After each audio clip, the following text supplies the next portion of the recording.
Hello friends, आज मैं आपको बताने वाला हूँ पेपर वन के लिए असिस्टेंट प्रोफेसर का एग्ज़ाम जो 12 जुलाई को होने वाला है, पहले फेज़ का।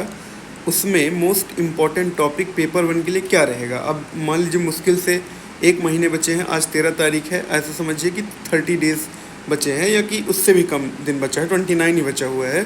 तो आपको किन टॉपिक पे फोकस करना चाहिए, रिवीजन करते समय कौन से टॉपिक आपके फिंगर टिप्स में होने चाहिए, बिल्कुल रटे हुए। ये टॉपिक थ्रू आउट इम्पॉर्टेंट है, फेज 2 के लिए भी, फेज 3 के लिए भी। ज़्यादातर क्वेश्चन मैक्सिमम 80 to 85% क्वेश्चन इन्हीं एरियाज से पूछे जाते हैं। तो आप देखिए, सबसे जो हाई प्रायोरिटी वाला एरिया है, जिसको मैंने नंबर 1 पे रखा है, वो है रिवर्स एंड डैम्स। तो रिवर और डैम का ऐसा हो ही नहीं सकता कि 3 से 4 क्वेश्चन दोनों मिला के, आप जिसको रिवर परियोजना बोलते हैं कि कौन सी रिवर पे कौन सा डैम बना हुआ है, कौन सी रिवर कहाँ से निकलती है, कहाँ जाती है, किसकी ट्राइब्यूटरी है, और कौन सा नेशनल पार्क या एमपी का अभ्यारण्य वहाँ पे सिचुएटेड है। इतनी चीज़ रिवर और डैम के बारे में आपको जानना मस्ट है। आप इसको छोड़ ही नहीं सकते। इसको छोड़ना मतलब आत्महत्या करने के बराबर है। दूसरा समझिए, list of CM, governor, Madhya Pradesh के सीएम की लिस्ट, गवर्नर की list, speaker of legislative assembly, विधानसभा का जो स्पीकर है उसका, लीडर ऑफ अपोजिशन, विधानसभा का एमपी में जो लीडर ऑफ अपोजिशन है, प्रेसिडेंट ऑफ इंडिया, इंडिया के प्रेसिडेंट की लिस्ट, इंडिया के प्राइम मिनिस्टर की list, CJ of high court, chief justice of high court की लिस्ट, कैबिनेट सेक्रेटरी। ये जितने नाम मेंशन है, इनकी लिस्ट 100% याद करके जाइए। 4 से 5 क्वेश्चन आपको यहाँ से भी देखने को मिलेगा।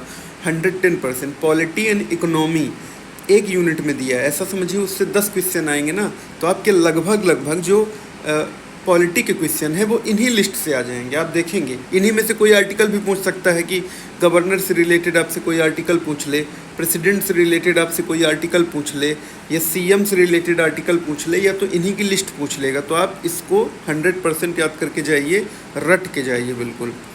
Tribal personalities in the news.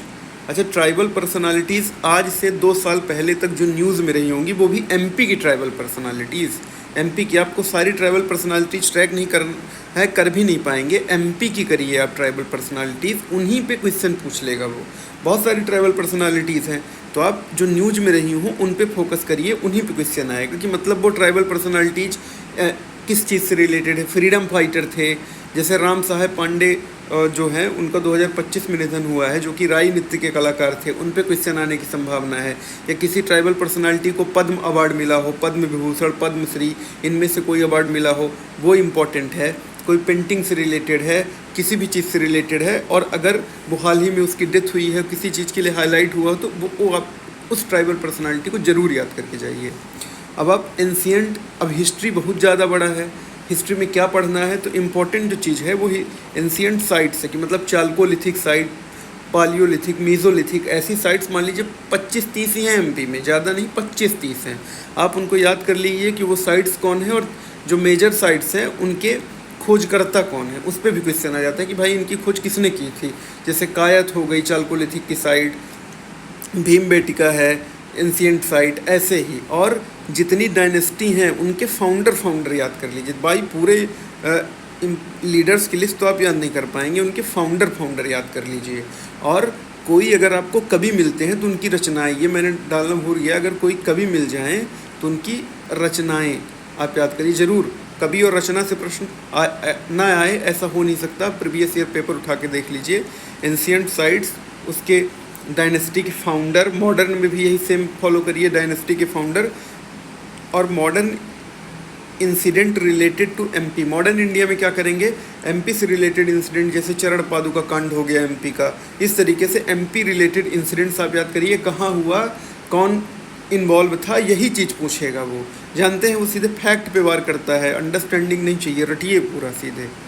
फिर फिजियोग्राफिक डिवीज़न ऑफ एमपी, जैसे एमपी का डिवीज़न हम देखते हैं कि मध्य उच्च पठार है, मालवा का पठार है, और सतपुड़ा मैकाल श्रेणी है, ऐसे करके 7 डिवीज़न है। वैसे 3 हैं, एक 5 एक में आ जाते हैं। फिर सतपुड़ा मैकाल श्रेणी है और बघेलखंड है।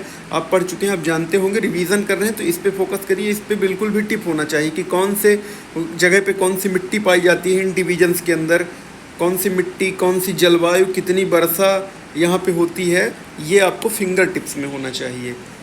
अब आईसीटी में देखिए तो input output devices common question, viruses, malware, Trojan, ये सब।